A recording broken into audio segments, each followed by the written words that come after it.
Hey, hey. Hello. Okay. Happy New Year. Happy New Year. God, my hair looks terrible. They only see the front. It looks good. Thank you. Okay. Here we go.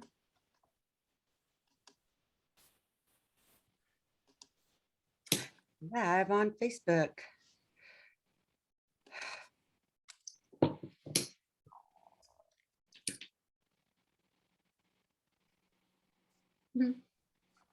Something in my eye.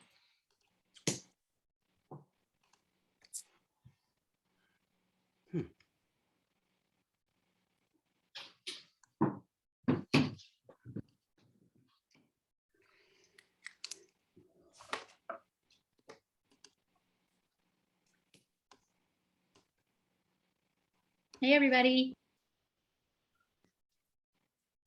All righty.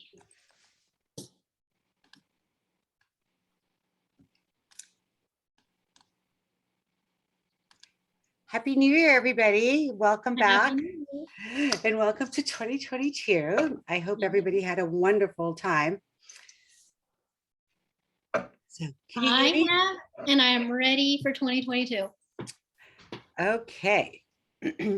Well, I think everybody based on Facebook has been doing really well. Yeah, and definitely everybody. Some amazing work, and I hope we can help get everybody going for 2022. So, Janie, what is our topic for today?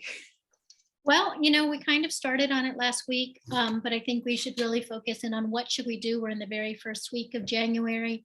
We're in the first week of 2022.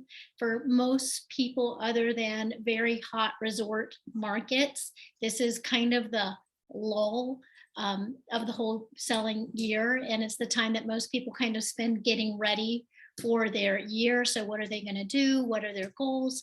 And it's a really great time, I think, to talk about what are your goals? What's your goal as far as your own personal production in dollars? What is your goal if you're looking to increase your average sales price, which I think most people in this training are wanting to do, and really make quantifiable goals. How many units are you going to have to sell?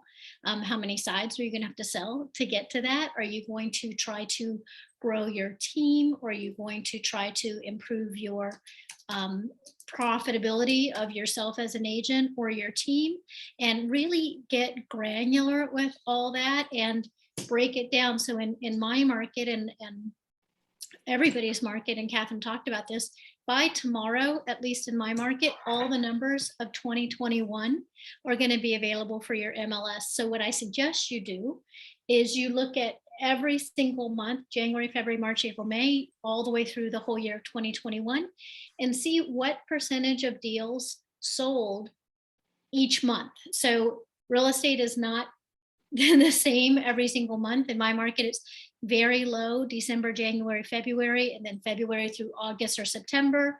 It increases, and then it slows down again. And if you know that, and you know that the average time between going under contract and selling is, let's say, 45 days, and depending on your marketing, your price point, you know that, okay, it takes 30 days to get your higher end properties under contract, or 6 months, or whatever that is, you can back up and say, I want to sell, I'm just going to pick a number, 40 houses next year, single agent. And you break that down. You say, okay, January might only be 5 houses, but February might be 7, based on your own MLS's data of what percentage of the whole year per month. And then you can back up the 2 to 3 to 6 months you need to before that, to see what activities do you need to be doing at that time to be assuring that in the future. Because part of the problem with real estate agents, and Catherine will definitely agree with me, is too many agents are not as focused on the activities they need to be to get the business that's going to be 6 or 9 months later closing. Exactly. That is so focused on what's going on right now, and they're basically taking it as it comes. And when you're in a good market like 2021, you can survive by taking it as it comes. But that's not a planned business. That's a by chance business. So yeah. So with that, when you're doing your planning, take a look at, when you're doing the percentages, look at how many sales you made representing the buyer and how many sales you made representing the seller. And if it looks like it's skewed, like 90% sellers and 10% buyers, do what you can to get that moved up. I believe none of your sales should come from 30% of a market, buyer or seller, because markets change and there's a buyer's market and a seller's market. And you just want to be prepared for both markets. And so put that also in your planning. The other thing that I think is very important to start doing right now is really start taking care of yourself, because all of the success in this high-end residential real estate is up here. You need to be fit, you need to be healthy, you need to eat well, you need to exercise, you need to spend time with your friends, and all of those things too. And that gives you a clear head when you're planning for your business. You need to step away for a second, do those things for yourself, be a whole person, and then get back and simultaneously plan for 2022. Yeah. And something I'd like to add, Catherine's almost entire business is luxury. Probably mine is 50-50. It was entirely luxury a few years ago, but as Catherine said, markets change. It's not always an up market. It's not always a down market. It's not always a seller's market. It's not always a buyer's market. The challenge when you have 100% of your business in luxury sales on the listing side, when a market shifts, luxury sellers often don't need to sell. So you could turn around and go from having a really strong inventory of very hot properties to a very strong inventory of properties that aren't going to sell, because those sellers don't need to sell when the market shifts down. So what I did to protect myself from that was, I was, like I said, only in the high price point, but I started to incorporate a variety of prices within a niche. So one of my niches, one of my strongest niches, is historical and architecturally significant properties. But instead of having only historical and architecturally significant properties in the high end, I've brought it down. So I have a whole host of price points. That way I have one foot always in the more moderate price point, so that, just like Catherine was saying, you need to be nimble and be able to shift from seller to buyer.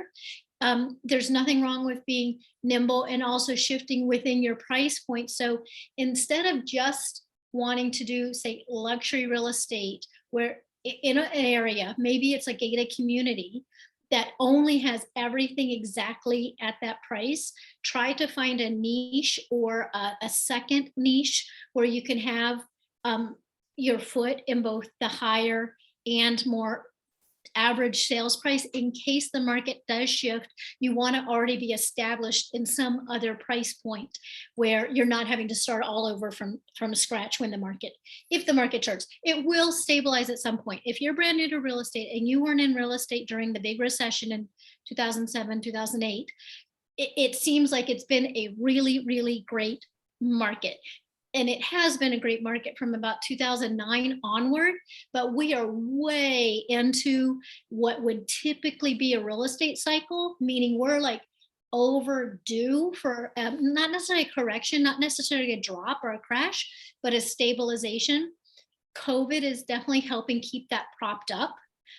In a lot of markets, certainly in Florida, because we have so many people coming here. But you have to be prepared as an agent or a team leader that there will be some kind of stabilization. And if you've lived through it at any price point, you know what that means is buyers start to get nervous about overpaying, but sellers are still stuck in 6 months ago pricing, and things really stall out for a while. So if you're prepared for it and you've got your foot in a couple price points or a couple niches, you can shift when you see that coming. In addition to that, it's really important to sell in all price points.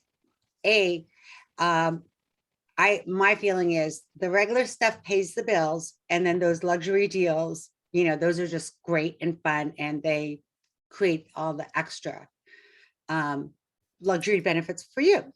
The other thing that I think is very important in not just putting yourself as a luxury realtor. I mean, this is going against everything we've ever said, but is you don't want to lose out a deal because somebody thinks you only do super high end. I had a friend, a kind of friend. Anyway, so I found out she bought a house for $3 million. And I said, wow, I'm surprised you didn't use me. And her answer to me at 3 million was that I thought you only dealt with a super high end of 10 million and above. I didn't want to bother you with this purchase. And that is not something you want to hear. You want to show everybody that you have the expertise, the patience, the know-it-all to be able to work with them on any price point. So you don't price yourself out of a deal. That happened to me more than once, where I went on a listing appointment, and if I don't get a listing, I always follow up, and and this is something everybody should do, and just say, hey, appreciate you interviewing me. I was just wondering, what was it about whomever you chose that swayed you to want to work with them? Because I'm always learning. I never put them on the defensive. I was like, I'm always learning. I just want to know what I can do better next time. And more than once, I've been told exactly that. Well, I just didn't want to be a little fish to you, and they thought their property was too small. So I actually did kind of change a little bit how I present on listing presentations. If it's more moderate, I maybe just go a little bit more comfortably. Same thing, a streamlined listing presentation, not all the bells and whistles. And then of course, if it's a higher end, then they get, the A+. So that is a real thing. And it's something to be conscious of. I think it helps, like I was talking about, now that I do historic properties in all the price ranges, I run into that less often. And because Janie, as a luxury, I mean, a historic property specialist. And Janie, you have one of the best listing, or I should say 3 listing presentations I've ever seen. And Janie has one that says, this is for this price range, that price range. And I don't know if she shares it with the same client, but she actually has like a checkpoint of, with this price range, I don't think she says price range. I'm sure she does it much better than I'm saying it, but you get this. So that buyer at the $10 million house or 5 million or above says, oh, you're going to get an architectural digest. You're going to get in this or that. Whereas the other buyer, their house is going to sell. You don't need to get it into the architectural digest. This is where you're getting the deal because you're the best negotiator, and you're going to get them the top price for their home, whether it's $500,000-$600,000. So it's really important to have something that's very tailored to that client. And like I said, Janie has the best, and I'm sure she'll share it with you if you send her a message. Yeah, what I did, how that came about, Catherine, is I came from a market and I came from a brokerage when I was with Sotheby's. We could not list for less than 6%. And if we did, it had to require extra special approval. It's got to fly in here somehow. Extra special approval. I had to get it from the president of the company. So I came, when I moved to this new market 6 years ago, I came from every single listing I would go on, 6%. And this is just a benchmark. It's not saying what you guys need to do or anything like that, but I came to a market where the agents in my market were very often going much, much lower than I was willing to go on commission. And the problem was, once several agents started to do that, it became very hard to compete against those agents, especially because I knew that they weren't providing the same amount of exposure and marketing that I was providing. So what I did was I came up with a 3-tier plan, and it was 3 different commission price points. And I was able to use it as a bargaining chip, because I would show them, this is what I'll do at X. which was basically what I knew that they were getting from anybody else at X. Then I'd say, this is what I do for Y. And that's what I would normally do. Like you said, the Architectural Digest and the DuPont Registry and all the other things I normally do. And then I even added a higher one where I would be offering the buyer's agent an additional 1 point. And I say, and this is what I'll do for Z. And that's everything that I normally do. And we're going to make your offer even more attractive to the buyer's agents by offering them more than what they see for the most part. And what I found was, and I was doing this just to kind of maintain my middle, which is what I normally provided. But if they wanted to go to that other commission that I wasn't, I said, that's fine, but then we're not going to do A, B, and C. And then they feel, okay, they got what they wanted. I got what I wanted. Or if I really wanted it, I would throw in a few of the things from that middle price point that maybe it's going to do anyway. But then they felt that they were getting something special. So, everything isn't a one size fits all solution, especially in the luxury. You have to kind of read your audience. You have to kind of provide something special and different so they see the value. Otherwise, they're not going to want to pay the commission that you're asking for, because I promise you, there's always somebody who will list for less. Always. That might just be a flat fee brokerage that they take $695 to list a $5 million house, but all they're doing is throwing it on the. So there's always people who will list for less. And by the way, it's not a chase to the bottom. We don't have to compete with those people. We don't have to provide all this value, but give it away at this. We give people options. If they don't pick us because we want a different commission because we're offering more, that's okay too. Right. We just want the ones who value what we have to offer and they're willing to pay for it. I just had an article in Forbes about me. Oh, that's right. I saw that. Thank you. It was pretty nice. But I got a phone call from that, and the person wanted to have me list their condo that had been on the market for a lot of days. So I said, okay. I looked at it and I said, wow. I said, this is really nice. I think you're priced. Then I went to go look at the condo. Then I came back and I said, I think you're priced really well. I think you need to stage it. And I think we need to do a whole different marketing on this. And so he said, how much would you charge? His wife is a broker, and that's who's currently listing it. And I said, well, I would charge you 6%, but I would give her a 25% referral fee, because that's what I do too, by the way. It's fair. Yeah. And so he's like, but everybody else we've talked to is doing it for 3.5% or 4%. And I said, and I almost started laughing. I was like, okay, why are you even talking to me if that's like in your head?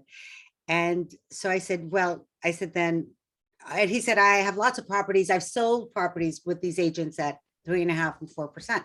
I said, then why are you not using the exact same agent for all of your deals? I said, how did they do? Oh, I got almost close to asking. I said, in this market, if you're getting almost close to asking, you're not getting the right people, because the locations where you're telling me you've sold those things should be going way higher. And my things are going for 104% or higher than what I listed at. And they're all closing in 3 to 4 days. I mean, not closing, but in contract 3 to 4 days. So, and then he just kept going. I said, listen, there's just one of me. And I am who I am. And so for me to get the commission that for me to do the job that I want to do, I need this commission. I said, yes, I can roll back on some of the things I provide for you. But again, then you're not getting the full me that needs to sell this condo fast at the highest price.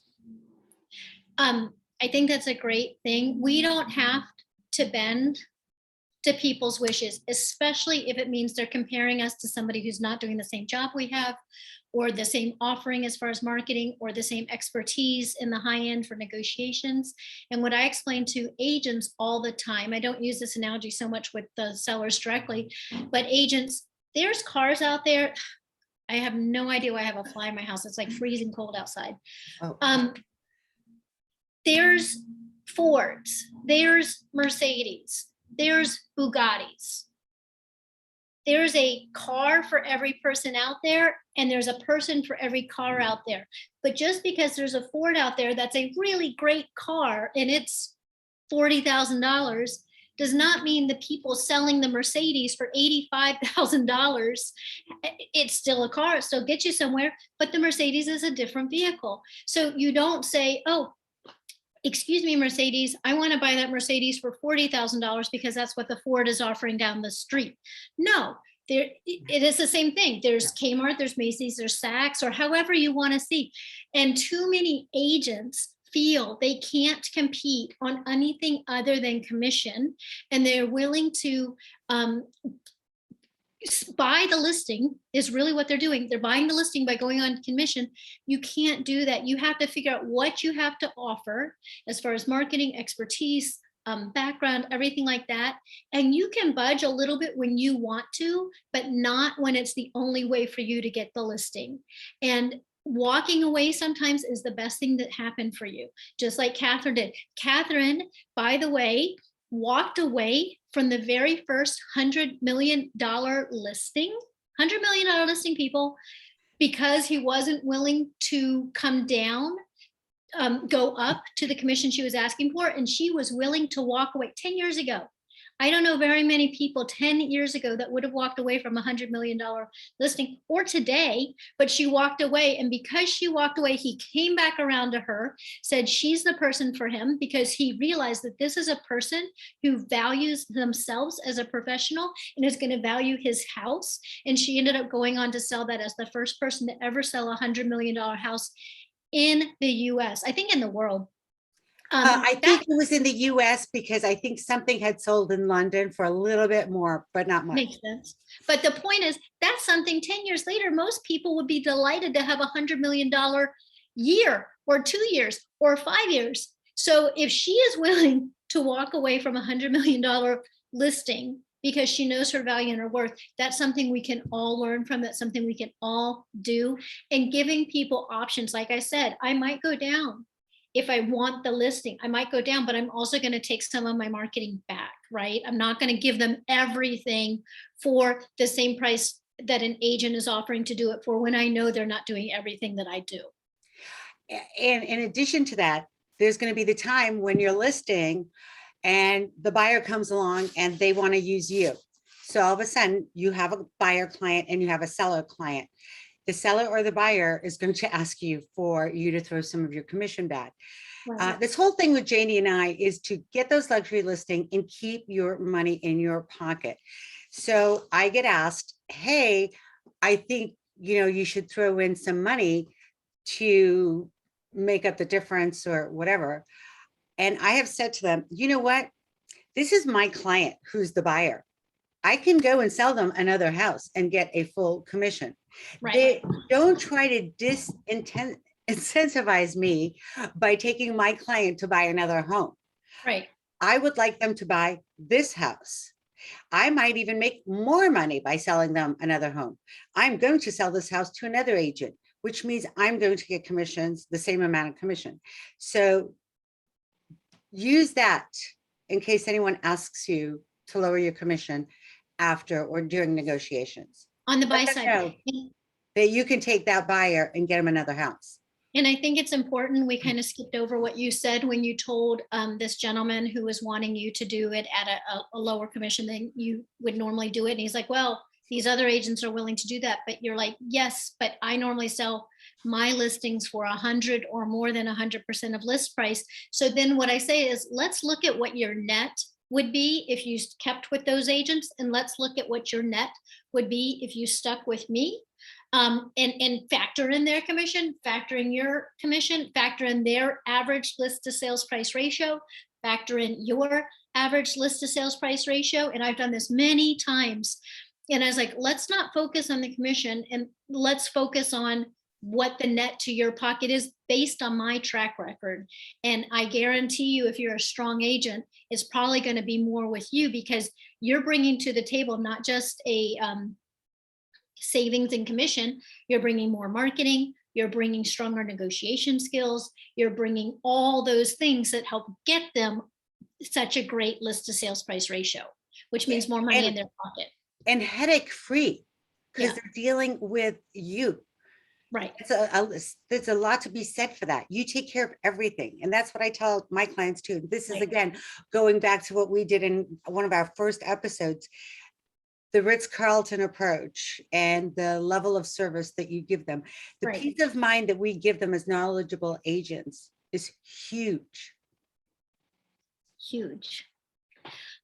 So just as a recap that we've talked about for the last 2 weeks, now is the time to preparing your 2021 market report. I would be really getting granular with it. I would be sharing that in social media. I would be making a blog post. I would be making a video and putting that on YouTube. I would be sending it out in my my email newsletter. I would be sharing with people, hey, do you need me to give you a CMA for your property for tax purposes? Like, just right now is a great time to get in front of people with market knowledge and show them that you're really the expert. You're the person who knows the market better than anybody else. You can be sending this out in direct mail postcards to the area or your clients. You can have an event, like a market report event at a coffee shop or a restaurant. There's so many things you could be doing right now for basically all of January. You can be taking advantage of, let's do this 2021 market review. And now's a great time to push people off the fence who've been thinking about selling, and now people are starting to get nervous. Is the market going to shift? Is the market going to shift? So I would be talking about, it's not going to shift yet, but we don't know when it's going to. Now's a great time to list. So you kind of push them off the fence, not thinking, oh, I can wait another year and I'll get it even more. So now it's just a really great time to leverage this change of year. I think that's amazing. And I think for next week, we should talk about partnerships, who you should partner with, how to partner with them, why partner with them, and how to leverage that relationship. And I recently partnered with a system and design company, and they have a beautiful showroom. They invited me to come in and do an event there. I'm going to do an EXP agent attraction event there. Great. It's brilliant. They have the most beautiful things, like every little top gadget you can dream of is there. They're going to do the catering. They're going to do everything. It's a real win-win for everybody. But there are many, many people like that. And Janie and I are going to go through things you may not have even thought about in partnering with other companies to help you do it. We can't do this alone. We are a village. We're as strong as our network. So anyway. Awesome. I love that. Thank you. Yeah, we need to constantly, yes, we're doing production, but even if we're doing hundreds of millions of dollars in production, if we stop, our income stops. So agent attraction needs to constantly be in the back of your head. 100%. And partner with well, you're already with Game Changers. If you're watching this, you're great. But if you're not, and you're thinking about joining EXP, we need to talk about keeping that momentum going and attracting those agents. So next week is going to be about partnerships and who they are and how we can get them for you. Thank you. Awesome. Happy New Year. You too. Bye. Bye.